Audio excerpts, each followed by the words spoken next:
Isa sa mga paborito nating mga Pilipino, lalo na kapag tayo gutom na gutom, ay ang Mang Inasal. Yung tipong mapapakamay ka dahil sa sarap ng kain mo ng chicken barbecue na may kasamang libre at maasim na sabaw. And samahan mo pa ng chicken oil na ihala mo sa kanin.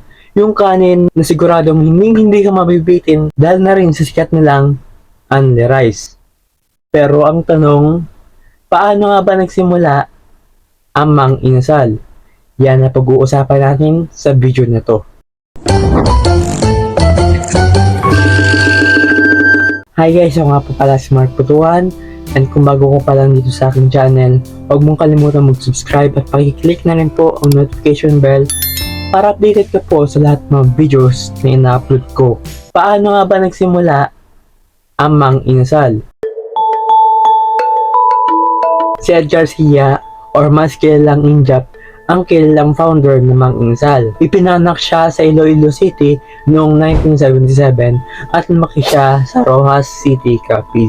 At ang kanya palayang na Injap ay mula sa Inchik at Japanese. Dahil na rin ang kanyang ama ay Chinese at ang kanyang ina ay Japanese. Nung siya 10 taong gulang pa lang ay nagtatrabaho na siya sa grocery store ng kanyang mga magulang. Kung saan niya natutunan patakbuhin ang isang negosyo. Noong lumaki siya, plano na niyang maging arkitekto at pumasok sa University of San Agustin sa Iloilo City. Kaso hindi niya na natapos at nag-drop out na siya 1 taon bago magtapos upang sundan ang kanyang pangarap na maging isang entrepreneur.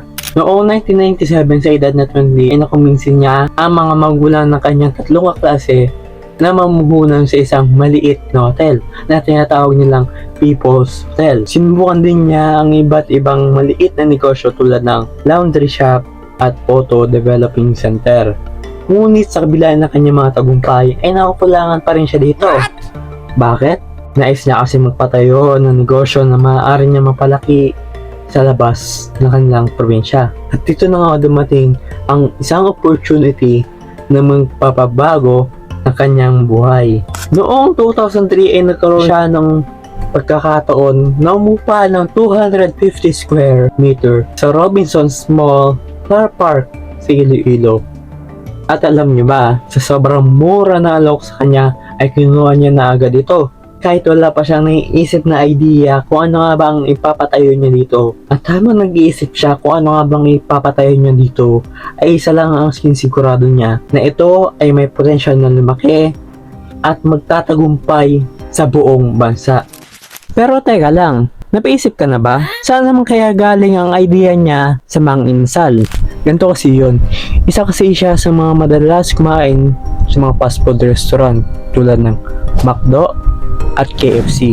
Bilib kasi siya sa mga gantong negosyo dahil mabilis ito mapadami, lalo na sa franchise nito. Pero meron siyang napansin na wala pang mga gantong fast food na nag-serve ng mga Filipino style tulad ng chicken barbecue. Kaya ang naisip niyang itayo ay tinawag niyang Mang Inasal. At ang pangalan Mang Inasal sa salitang Halingayon nang ibig sabihin sa English ay Mr. Barbecue. At sa totoo lang ay muntik na siya makumbinsi ng kanyang ama na gawing 8 letters ito at tanggalin ang letter A sa salitang Mang dahil na rin sa paniwalang swerte raw ang 8 letters sa pangalang Feng Shui. Dahil din sa matagumpay na fast food kaya ng Jollibee at Chowking na parehong may 8 letters. Pero nakita niya ang pangalang BDO o Banco de Oro na may 10 letra pero matagumpay din. Kaya mula noon ay pumayag ang kanyang ama sa pangalan at pinautangan nito ng 2.4 million pesos para masimula na ang kanyang negosyo. Kaya noong 2003 ng December ay binuksan na ang kauna-unang brand ng Mang Inasal sa Robinson's Mall Car Park sa Iloilo. Hanggang sa pumatok at pinilahan ito ng mga Ilonggo ang bagong fast food restaurant dahil natin sa pagiging Pinoy na konsepto nito na hindi makikita sa ibang fast food na na-influence ng American or Western food. Sa sobrang tagumpay nito ay naging malaki ang paniniwala niya na handa siya mag-expand hindi lang sa probinsya niya kundi syempre sa buong Pilipinas. At dahil nga sa tagumpay ng Mang Inasal ay nagpasya siya ng palawakin ng kanyang negosyo at sa loob ng 3 years ay umabot ito ng 30 branches. At noon nga ang 2005 sa patuloy na pagsikat ng brand ng Mang Inasal ay nagbukas na siya para sa franchising at unti-unting pinalawak ang negosyo mula sa Visayas, Luzon at Mindanao.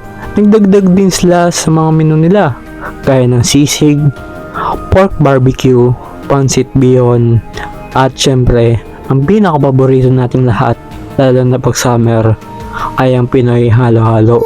Nagpatuloy ang mabilis na pagsikat ng Mang Insal at sa loob nga ng 6 years noong 2009 ay meron na agad ito ng 100 branches sa buong bansa. At dahil nga sa pagbilis na pagsikat ng Mang Insal ay hindi talaga may iwasan na mapansin ito ng pinakamalaking fast food company ng bansa. At ito yung Jollibee Foods Corporation or JFC na nagmamayari din ng Chowking, Greenwich, Red Ribbon, Burger King at marami pang iba. At noon ngang 2010 ay binili ng Jollibee ang 70% ng Mang Insal para sa halagang 3 billion pesos. Dahil nga dito ay naging pinakabatang bilyonaryo si Injap sa bansa sa edad na 34 years old. Noong 2011, naniniwala si Injap na mas dadami pa at magtatagumpay pa ang Mang Insal sa ilalim din ng pamamahala ng Jollibee. And noong 2016, binili ng Jollibee ang natitirang 30% ng Mang Insal para sa halagang 2 billion pesos. And syempre hindi pa dito nagtatapos ang partnership lang dalawa ng founder ng Jollibee na si Mr. Tony Tan Pak Chong na tinuturing niyang mentor. Noon kasing 2012 ay naging magkasosyo silang dalawa sa pagtatayo ng Double Dragon Properties Corporation, isang real estate na nagmamayari at nagde-develop ng property gaya ng city mall na mga community malls na matatagpuan sa mga probinsya. Kasama na din dito yung DT Meridian Park, Jollibee Tower, The Sky Street Tower at marami pang iba.